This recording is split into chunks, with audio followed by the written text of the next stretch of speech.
शावह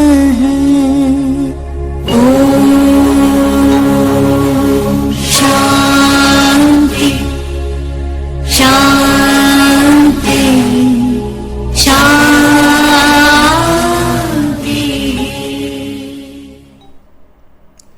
सभी को नमस्ते, जय श्री राम।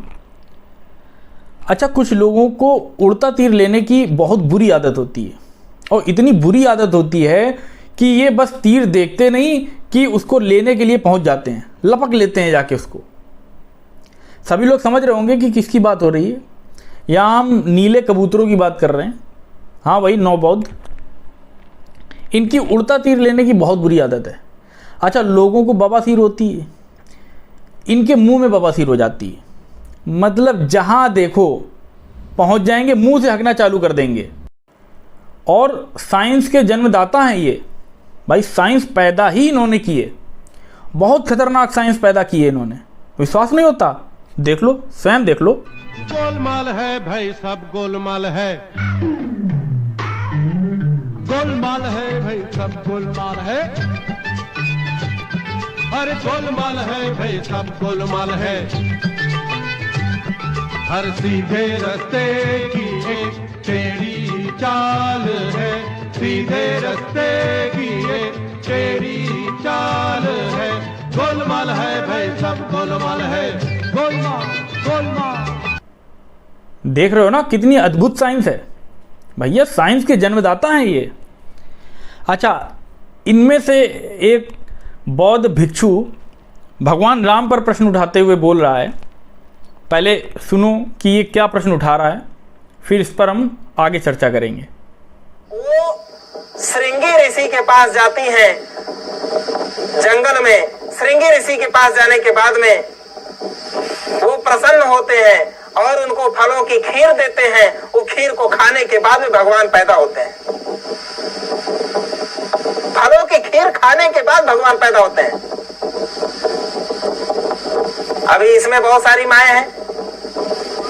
क्या कोई भी ऐसी दवा है या फल की खीर है जिसको खाने से बच्चा पैदा हो? क्योंकि दोनों रास्ते अलग हैं।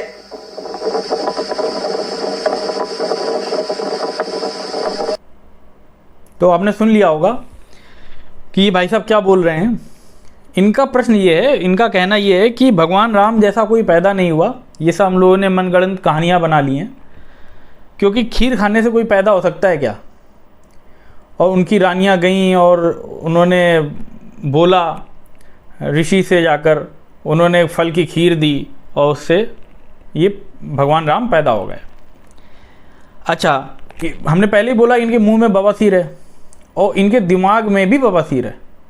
इनका दिमाग भी नहीं चलता। तो सबसे पहला कार्य तो हम यही करते हैं कि जो इनकी मूर्खता है, इनकी मूर्खता को सबके सामने लेकर आते हैं। तो सभी हिंदुओं के लिए ये वीडियो बहुत ज़्यादा आवश्यक है। अंत तक बने रहें, बहुत मज़ा आने वाला है इस वीडियो में। आपको ऐसी जानकारी आपको मिलेगी कि जो ये नौबौद्ध हैं ये आपके सामने टिक भी नहीं पाएंगे। आइए सबसे पहले तो इस प्रश्न का उत्तर देते हैं, क्योंकि भगवान राम पर प्रश्न उठाए तो उत्तर देना बहुत आवश्यक है। भले ही एक मूर्ख प्रश्न उठा रहा हो, लेकिन एक समझदार जनता के लिए ये प्रश्न जो उठाया गया है उस पर उत्तर देना, उस पर प्रतिक्रिया देना हमारा कर्तव्य है। और इसको हम वाल्मीकि रामायण से समझते हैं। वाल्मीकि रामायण के क्रिटिकल एडिशन में बालकांड अष्टम सर्ग, आइए देखते हैं इसमें क्या लिखा है। वाल्मीकि रामायण में जो ये प्रसंग आता है, इसमें जो राजा दशरथ हैं, क्योंकि इनको पुत्र उत्पन्न नहीं होता है, संतान कोई नहीं होती है इनके, तो इनकी इच्छा होती है कि ये पुत्रेष्ट यज्ञ करवाएं। और इस यज्ञ का निश्चय करने के बाद ये ऋषि श्रृंग के पास में चले जाते हैं। अब यहाँ पर आपको दिख रहा होगा, मैंने यहाँ पर लगा भी दिया है जिसमें कोई शंका न रह जाए। प्रॉपर दिख रहा होगा आपको। तो यहाँ पर यज्ञ का निश्चय कर वे ऋषि श्रृंग से बोले, हे सुव्रत, अब आप मेरे कुल की वृद्धि के लिए उपाय कीजिए। मेधावी एवं वेदज्ञ ऋषिशृंग कुछ समय विचार कर स्वस्थचित हो महाराज से बोले, हे राजन, मैं आपके लिए अथर्ववेद में कहे हुए मंत्रों द्वारा विधिवत पुत्रेष्ठ यज्ञ करवाऊंगा।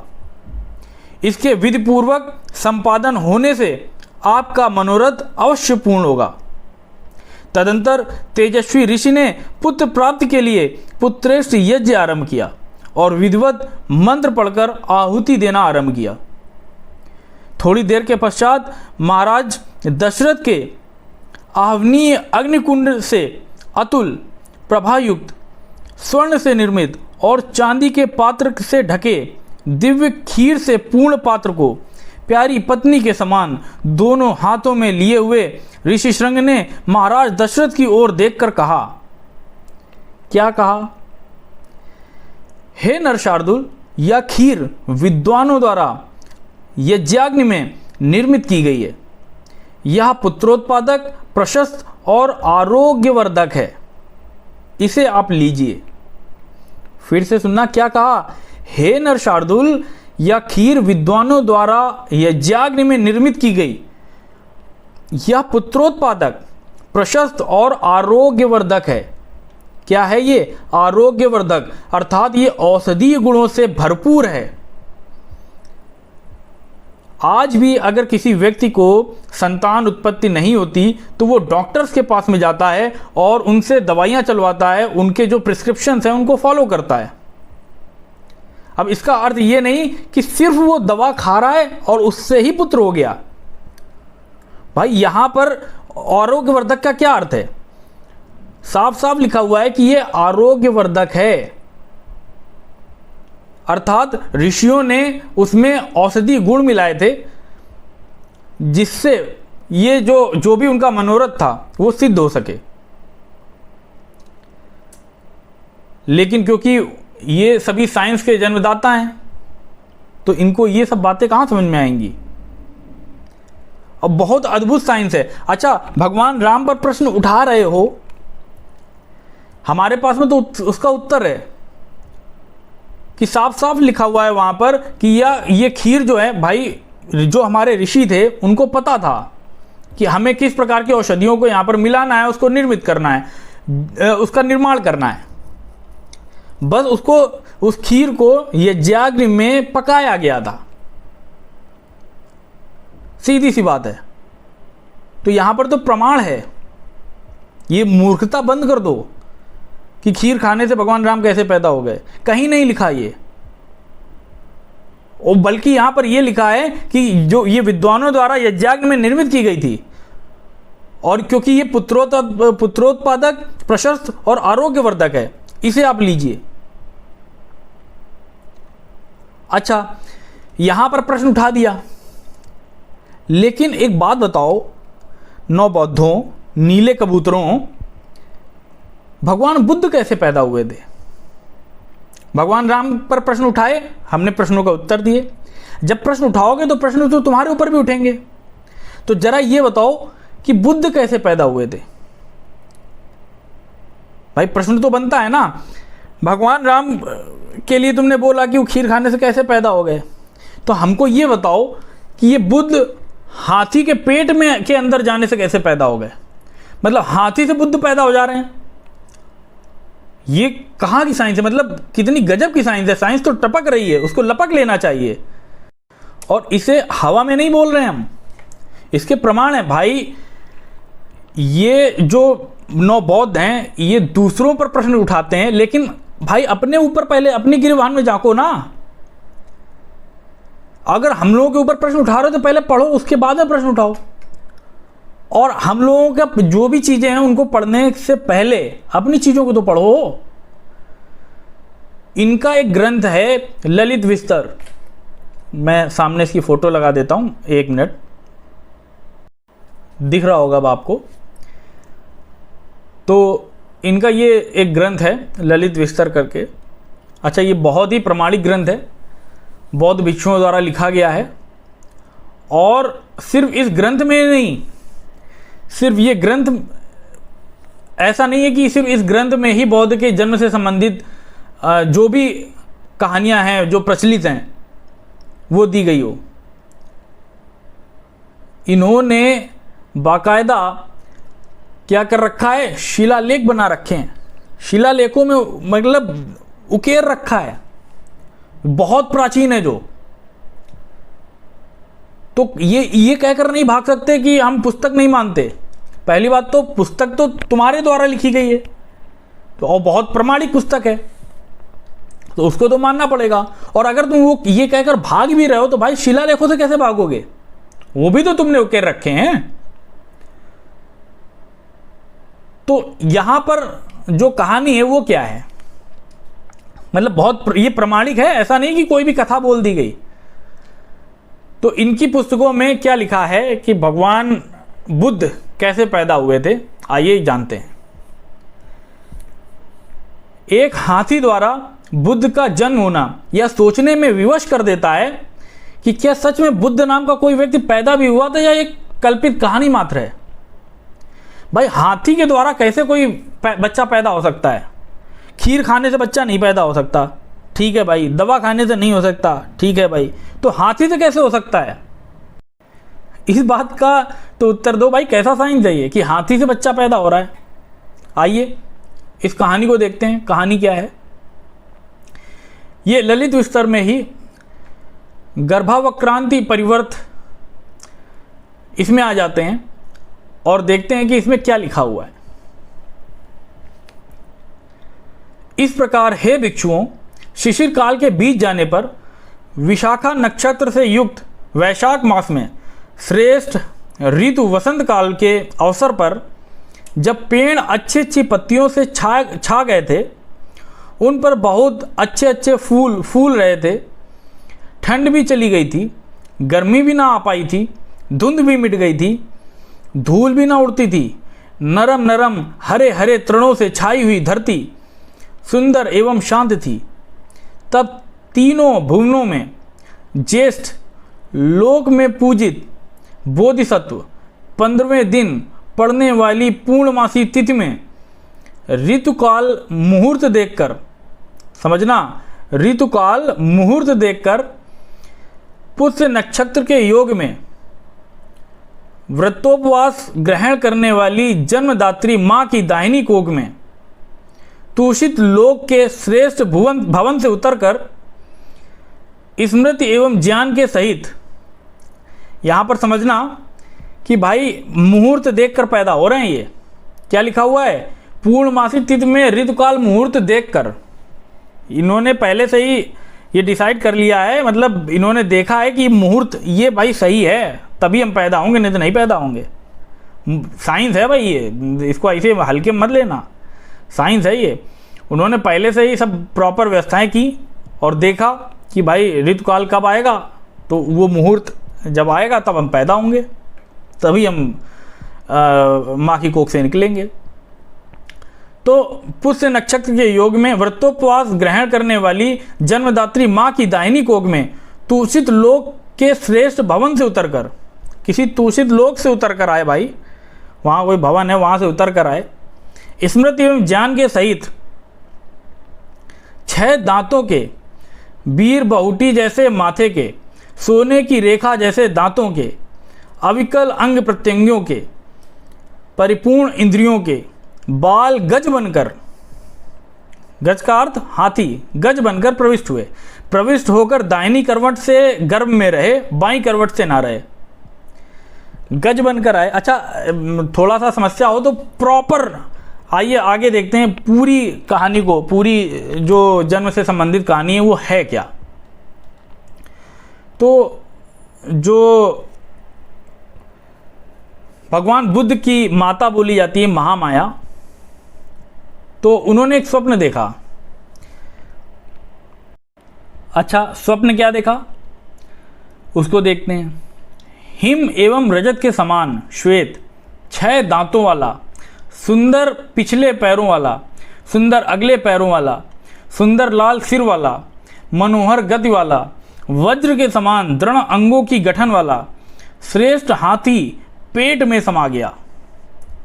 समझना है यहां पर बात को कि उसके 6 दांत हैं, 6 दांतों वाला, सुंदर पिछले पैरों वाला, पिछले पैर भी सुंदर और अगले पैर भी सुंदर, चारों पैर सुंदर। सुंदर लाल सिर वाला, सिर भी सुंदर, मनोहर गति वाला, वज्र के समान दृढ़ अंगों की गठन वाला, क्या श्रेष्ठ हाथी पेट में समा गया। साइंस, यही तो साइंस है कि हाथी पेट में समा गया। ऐसा सुख मैंने कभी ना देखा था, ना सुना था और ना भोगा था। ध्यान में मानो समाधि ही लग गई हो। सोचो, अब हाथी अगर पेट में समा जाएगा तो समाधि तो लगी जाएगी। अब कैसी समाधि लगी ये तो भाई वही बता सकती हैं कि उन्होंने ऐसा सुख कभी नहीं देखा था, उनकी समाधि लग गई। ऐसा काय सुख और चित्त सुख मुझे हुआ। उन्होंने बताया किस प्रकार का सुख उन्हें हुआ, कैसी अनुभूति हुई सुख की। तदंतर माया देवी, जिनके वस्त्र भूषण जान पड़ता था कि अभी अभी शरीर से टपक पड़ेंगे, जिनके तन और मन आनंद से भर गए थे, जिन्होंने प्रीति, प्रमोद तथा प्रसन्नता पाली थी, उत्तम सेज पर से उठकर स्त्रियों से घिरी हुई, स्त्रियों द्वारा आगे की हुई उस श्रेष्ठ राजमहल के शिखर से अर्थात ऊपरी तल से उतरकर जहाँ अशोक वाटिका थी वहाँ गईं। वे अशोक वाटिका में सुख से बैठी और राजा शुद्धोधन के पास दूध भेजकर कहलाया कि महाराज पधारें, महारानी आपका दर्शन चाहती हैं। तब राजा शुद्धोधन उस वचन को सुनकर जिनके मन में अत्यंत हर्ष हुआ, तब राजा शुद्धोधन उस वचन को सुनकर जिनके मन में अत्यंत हर्ष हुआ, हर्ष के मारे जिनका शरीर थरथर कांप उठा, भद्रासन से उठकर मंत्रियों, नागरिकों, परिचारकों एवं बंधुओं से घिरे हुए जहाँ अशोक वाटिका थी वहाँ पहुँचे। अच्छा देखो, अशोक वाटिका भी थी, समझते जाओ। वहाँ पहुँचे पर अशोक वाटिका में प्रवेश ना कर सके। उन्हें अपना शरीर बड़ा भारी लगा। अशोक वाटिका के द्वार पर खड़े होकर क्षण भर सोचकर उन्होंने यह गाथा कही। अच्छा, उनका शरीर बहुत भारी हो गया था। अब सुनो क्या गाथा कही। मैं सोचता हूं आज जैसा मेरा शरीर भारी है वैसा रण में कुशल वीरों के आगे खड़े होने पर कभी नहीं था। मतलब ऐसा कभी हुआ है मुझे स्मरण नहीं। आज मैं अपने कुल गृह में प्रवेश नहीं कर पा रहा हूं। मुझे क्या हो गया है? अरे मैं किससे पूछूं? अब समझ लो कि क्या था कि इनका शरीर भारी हो गया था और आज तक उनको ऐसा समझ में नहीं आया कि कभी ऐसा हुआ हो उनके साथ में। आगे आ जाते हैं।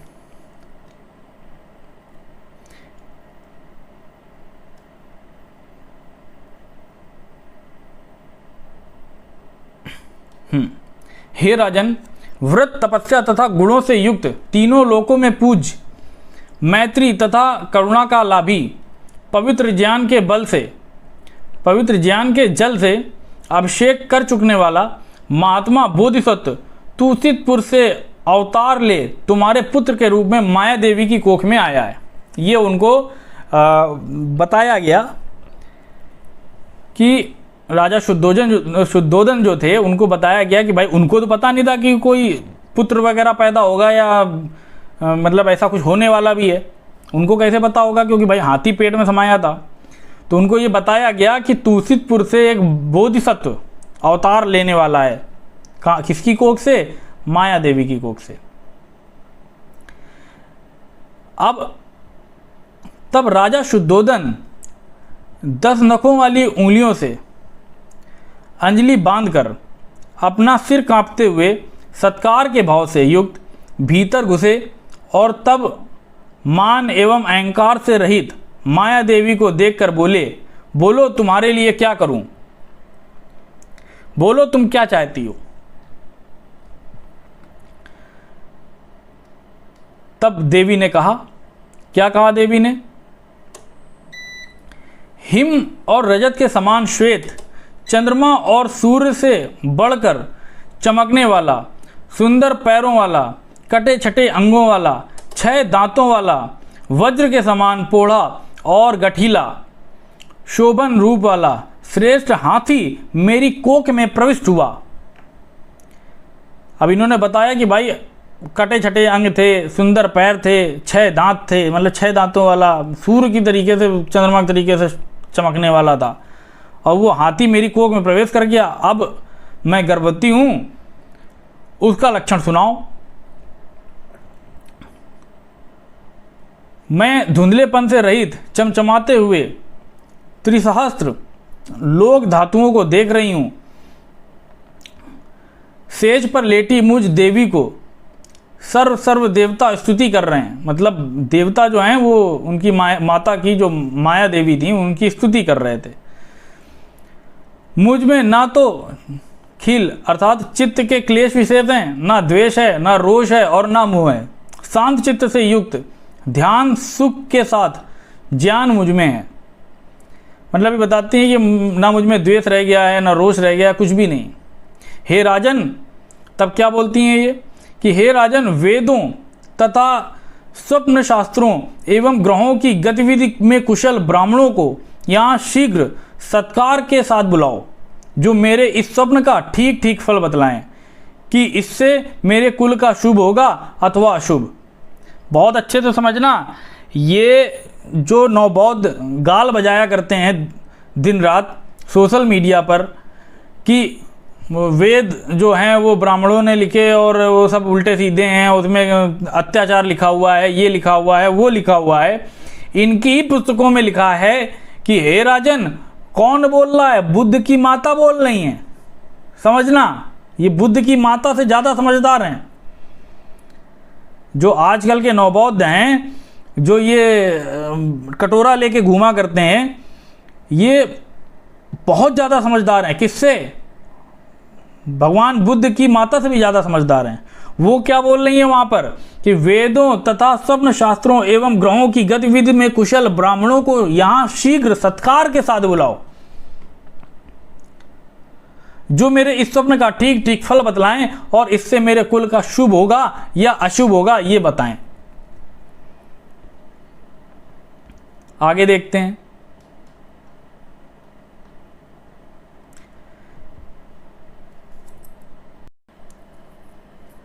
यह बात सुनकर राजा ने उसी क्षण वेदज्ञ शास्त्र पाठी ब्राह्मणों को बुलवाया। माया देवी ब्राह्मणों के सामने खड़ी होकर बोली, मैंने यह स्वप्न देखा, उसका लक्षण बताओ। ब्राह्मण बोले, बोलो देवी, तुमने कैसा स्वप्न देखा है, सुनकर हम जान सकेंगे।